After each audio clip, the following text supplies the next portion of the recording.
सब, मैं नीरज शर्मा आपके सामने वापस आया हूं। अब आपको मैं चैप्टर बेस कैलकुलेट्स कराऊंगा जो बहुत आसान होती है करने में। थोड़ा सा हमें फर्स्ट टाइम हम देखते हैं तो तकलीफ होती है देखने में, थोड़ी सी दिखने में लगता है कि बड़ा हार्ड है, लेकिन वो हार्ड नहीं होता है। तो चलिए अब मैं आपको 30 सेकंड्स या 20 सेकंड्स देता हूं जिसमें हिंदी और इंग्लिश दोनों में आएगा, जिससे आप स्क्रीनशॉट ले लीजिए क्वेश्चन का, फिर हम स्टार्ट करते हैं इसको करना। ठीक है, चलिए।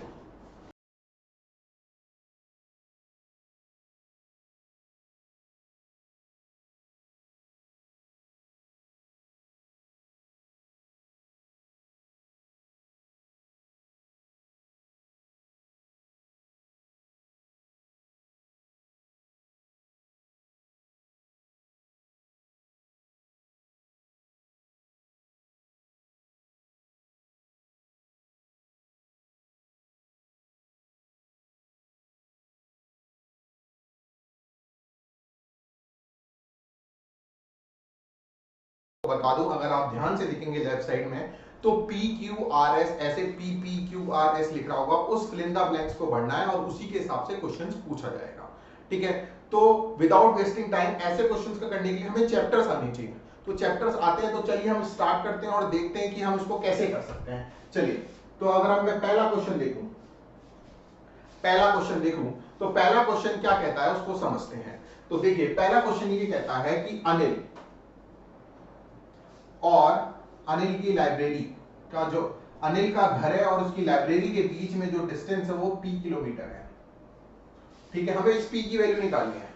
अब उसने बोला है कि अनिल की एक फ्रेंड है प्रणीता, ठीक है, और उसके बारे में बताने से पहले मैं आपको बता दूं, उसने बोला कि अनिल जो है अपने घर पे 20 मिनट में पहुंच जाता है।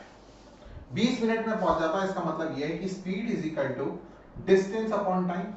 तो अगर 20 मिनट है तो 20 अपॉन 60, तो ये हो गया हमारा 3D। ये पहली इक्वेशन आ गई, यहां तक क्लियर है। अब उसने बोला उसकी एक फ्रेंड है प्रणीता, जिसकी स्पीड जो है वो 2 किलोमीटर प्रति घंटा अनिल से तेज है। तो स्पीड तेज है तो s+2।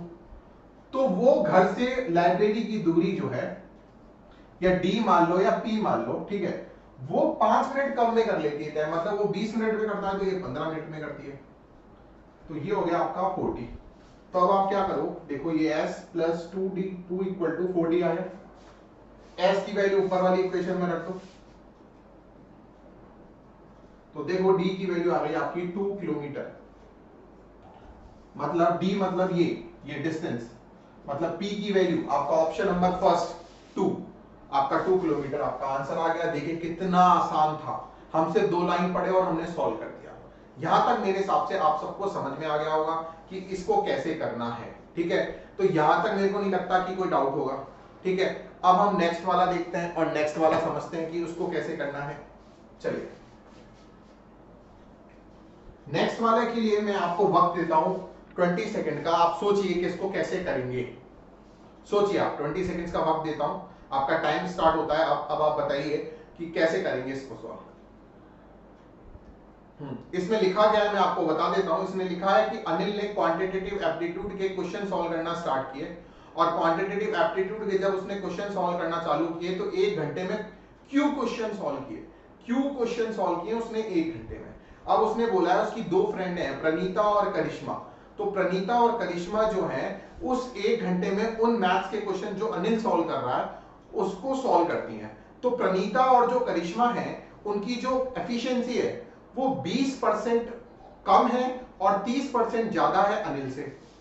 ठीक है, ये लिखा हुआ है। अब इसने ये भी बोला हुआ है कि करिश्मा जो 1 घंटे में क्वेश्चन सॉल्व करती है वो 10 क्वेश्चन ज्यादा सॉल्व करती है एज कंपेयर टू प्रणीता, ये बोला है। अब बताते हैं क्वेश्चन को सॉल्व कैसे करना है। आपके पास वक्त है, आप करते जाइए, मैं देख रहा हूं, फिर मैं अपना बताता हूं आपको तरीका। देखिए, सबसे पहले इस क्वेश्चन नंबर 2 कर रहे हैं जिसका हमको आंसर देना है क्यू। अब इसने एक बात बोल दी कि अनिल है, प्रणीता है और एक है हमारी करिश्मा। ठीक है, अब अगर अनिल की स्पीड 100 है तो प्रणीता की 20% कम है मतलब 80 है, और इसकी स्पीड कितनी है 30% ज्यादा है मतलब 130 है। यहां तक आपको क्लियर हो गया? या मैं इसको ऐसे भी लिख सकता हूं, ये 1 है तो ये 0.8 है, ये 1.3 है, ऐसे लिख लो। अब इसने बोला है करिश्मा जो है, एक लाइन पढ़ो आप ध्यान से, अगर आप देखो करिश्मा जो 1 घंटे में सॉल्व करती है ना क्वेश्चंस मैथ्स के, वो 10 ज्यादा करती है। किससे? प्रणीता से। तो देखो मैं आपको कहूं, सीधा सा लॉजिक कहूं, 1.3 की स्पीड से कर रही है करिश्मा क्वेश्चन सॉल्व, अब प्रणीता कर रही है 0.8 स्पीड से क्वेश्चन सॉल्व। दोनों के जो क्वेश्चन का डिफरेंस है वो 10 है, बस क्वेश्चन खत्म हो गया। मैंने क्या बोला? 1.3 स्पीड से कर रही है प्रणीता, सॉरी करिश्मा, और 0.8 स्पीड से कर रही है हमारी करिश्मा। तो देखिए इन दोनों का जो टाइम डिफरेंस है, मतलब क्वेश्चन सॉल्व करने का जो डिफरेंस है वो कितना है? 10 है। तो अब आप इसको सॉल्व कर ले तो आपका आ जाएगा 0.5 क्वेश्चन, ठीक है। तो ये शायद मेरे हिसाब से 20 आपका आंसर आ जाएगा। 20 अगर आप देखें तो 20 आपका ऑप्शन नंबर सी है। तो ऑप्शन नंबर सी आपका 20 है और ये आपका क्वेश्चन सॉल्व हो गया। यहां तक भी मुझे नहीं लगता कि आप में से किसी को भी डाउट होगा, ठीक है। चलिए ये क्वेश्चन भी आपका समझ में आ गया।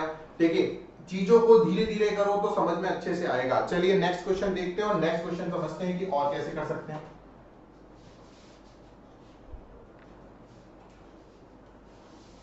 चलिए अब इसका क्वेश्चन नंबर 3 देखते हैं और क्वेश्चन नंबर 3 क्या कह रहा है उसको हम समझते हैं।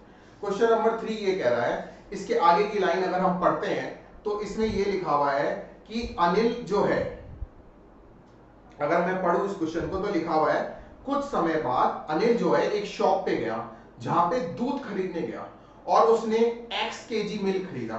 x नहीं s मान लो। तो देखो ये 3rd नंबर का क्वेश्चन है, उसने s केजी मिल्क खरीदा है,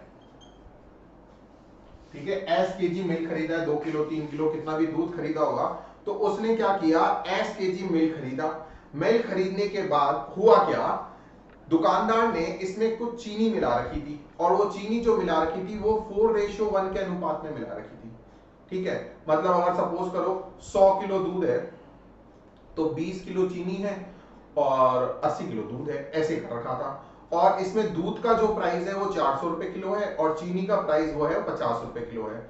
अब दुकानदार जब वो बेचता है, किसको? अनिल को बेचता है, तो वो 10% कम वेट का इस्तेमाल करता है। मतलब अनिल को तो लगता है मैंने 1 किलो माल खरीदा, लेकिन वो वेट जो यूज करता है वो 10% वेट कम इस्तेमाल करता है, ठीक है। अब आपसे पूछ रहा है भाई इसने कितना केजी मिल्क खरीदा अनिल ने, ठीक है। अब अनिल ने कितना केजी मिल्क खरीदा ये हमें समझना है।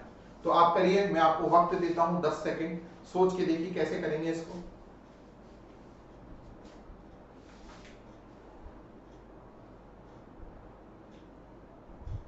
चलिए चलिए चलिए करिए। देखिए क्वेश्चन का लेवल थोड़ा सा डिफिकल्ट होगा, देखते हैं। चलो मैं ही कर देता हूं, एक बार मैं ही करता हूं, ठीक है। देखो 400 रुपए किलो का चावल है, तो उसने s केजी चावल खरीदा तो 400 s हो गया। मतलब तो उसके लिए, किसके लिए? अनिल के लिए जो सेलिंग प्राइस हुई, अनिल के लिए जो दुकानदार ने उसको बेचा, तो अनिल के लिए तो ये सेलिंग प्राइस हुई। तो 400 s हुआ। 400 s का मतलब है 400 रुपए का 1 किलो है, तो ऐसे s किलो खरीदा तो 400 s हो गया। अब ठीक है, अब यहां तक मुझे समझ में आ गया। लेकिन जो क्वांटिटी अनिल ने ली, क्वांटिटी जो अनिल ने परचेज करी वो तो 0.9 s ही खरीदी। 0.9 s का मतलब क्या है? मतलब खरीदना उसको s था, मतलब s केजी खरीदना था, लेकिन उसने s केजी नहीं खरीदा क्योंकि 10% वेट कम इस्तेमाल किया है, इसका मतलब उसने 0.9 s खरीदा। ये तो वेट है, क्वांटिटी उसने कितना खरीदा। अगर अब मैं बात करूं कि भाई उसमें दूध कितना है और इस मिक्सचर के अंदर दूध कितना है और चीनी कितनी है, तो अगर मैं दूध देखूं, दूध को समझो, अगर मैं दूध को देखूं तो दूध कैसे निकालोगे आप, ये मुद्दा है। तो दूध आपको निकालना है तो सीधा सा लॉजिक है, इसने इतना मिक्सचर खरीदा है तो 4:1 के अनुपात से उसने मिलाया है, तो 4/5 क्योंकि दूध है तो 0.9। तो ये आप सॉल्व करोगे तो 0.72 s आ जाएगा। तो अगर दूध इतना है तो इसका मतलब पानी कितना होगा? 0.18, क्योंकि टोटल 0.9 है ना, तो 0.18 दूध हो गया, सॉरी दूध क्या, चीनी हो गया, सॉरी। क्वेश्चन थोड़ा सा अजीब सा मैंने फ्रेम किया इसलिए थोड़ा सा घुमा दिया। दूध जो है वो 0.72 आया, चीनी जो आया वो 0.18 आया। यहां तक आपको मेरे हिसाब से अच्छे से समझ में आ गया होगा कि यहां तक हमने क्या किया। अब हुआ क्या? अब देखा जाए तो दुकानदार के लिए वो मिक्सचर कितने का पड़ा? तो वो देखें तो क्या देखना पड़ेगा, वो देखिए आप। देखिए दुकानदार की दुकान से जो दूध गया वो इतना गया और ये 400 रुपए के हिसाब से गया। मतलब वो मिक्सचर का मैं अगर कॉस्ट प्राइस निकालूं तो मिक्सचर का एक्चुअल में कॉस्ट प्राइस क्या होगा, तो दुकानदार की दुकान से दूध जो है वो इतना का गया, पानी जो गया वो इतना गया। 50 रुपए किलो का दूध चीनी है, सॉरी चीनी 50 रुपए किलो है तो 50 रुपए किलो हो गया। ठीक है, तो ये आपका आ गया। ठीक है, तो आप इसको थोड़ा सा क्या है कि अब यहां तक तो आपको आ गया। अब इसने क्वेश्चन में आगे भी कुछ कह रखा है, वो देखो आप। इसने क्वेश्चन के अंदर आपको ये कह रखा है कि आपको उसको कुल मिला के जो प्रॉफिट हुआ वो प्रॉफिट कितना हुआ, इसको प्रॉफिट लिखा हुआ है 618 रुपए का प्रॉफिट हुआ। कितने रुपए का प्रॉफिट हुआ, 618 रुपए का प्रॉफिट हुआ है उसको। यहां पे लिखा हुआ है क्वेश्चन के अंदर, अगर आप क्वेश्चन को ध्यान से पढ़ोगे तो इसने लिखा हुआ है कि 50 रुपीज पर केजी। अब इसने ही गेन अ प्रॉफिट ऑफ 618। ठीक है, तो 618 रुपए का उसको क्या है, टोटल प्रॉफिट हुआ है। 618 रुपए का टोटल प्रॉफिट हुआ है उसको। अब 618 रुपए का प्रॉफिट हुआ है तो देखो प्रॉफिट 618 का हुआ है, समझना। अब देखो उसने बेचा जो है, दुकानदार को ध्यान से देखना, दुकानदार ने तो इस हिसाब से बेचा है 400s। ठीक है, अब मैं इसको सॉल्व करता हूं तो इसको सॉल्व करने पे 297s आता है। कितना आता है, 297s आता है, नहीं 297 नहीं 288 आएगा, 288 आएगा, 288। आप इसको सॉल्व कर लो, मल्टीप्लाई कर लो, इसको मल्टीप्लाई कर लो, 288 आएगा। मतलब उस दुकानदार के घर पे पड़ा वो 288 का, उसने बेचा 400 का। मैं रिपीट करता हूं, क्वेश्चन को ध्यान से समझना। सबसे पहले जो अनिल ने खरीदा है वो 400 रुपए के हिसाब से खरीदा है, मतलब 400s इसलिए लिखा है क्योंकि उसने बोला s केजी खरीदा, पता नहीं 2 किलो खरीदा, 5 किलो खरीदा, कितना खरीदा। लेकिन अनिल को जो क्वांटिटी मिली है वो 10% कम मिली है क्योंकि उसने 10% लेस वेट का इस्तेमाल किया है, मतलब 0.9s। ठीक है, अब इसमें दूध कितना हुआ 0.72, चीनी कितनी हुई 0.18। ठीक है, अब बात आती है कि दुकानदार को वो चीज कितने की पड़ी थी जो उसने मिला मिला के मिक्सचर मिलाया है। तो 0.72s तो उसने शुगर 400 रुपए के हिसाब से, क्योंकि दुकानदार ने जो दूध बेचा है, मिक्सचर बेचा है, वो 400 रुपए दूध के प्राइस पे बेचा है। दूध का प्राइस मतलब कितना है 400 रुपए। और जो चीनी है 0.8s वो 50 रुपए के हिसाब से, तो 288s आ गया। तो इन दोनों का डिफरेंस मतलब selling price minus cost price ही होता है प्रॉफिट। तो देखो प्रॉफिट जो हो गया वो होता है selling price minus cost price. तो प्रॉफिट की वैल्यू आपको दे रखी है कितनी, प्रॉफिट की वैल्यू आपको कितनी दे रखी है 618 रुपए दे रखी है। कितनी दे रखी है 618 रुपए। 288s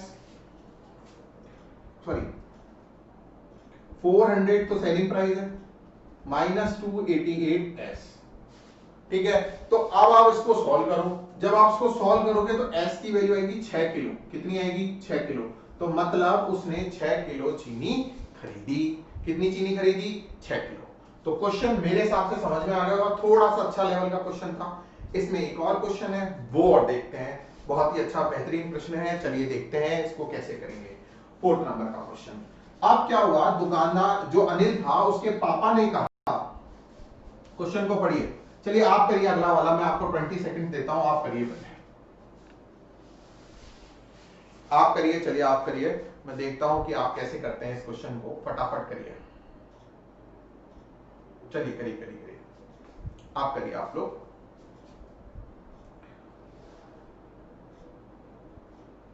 चलिए चलिए करते जाइए।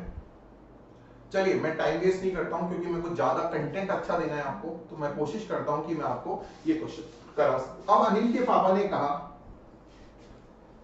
S रुपए जमा कराओ तुम बैंक के अंदर,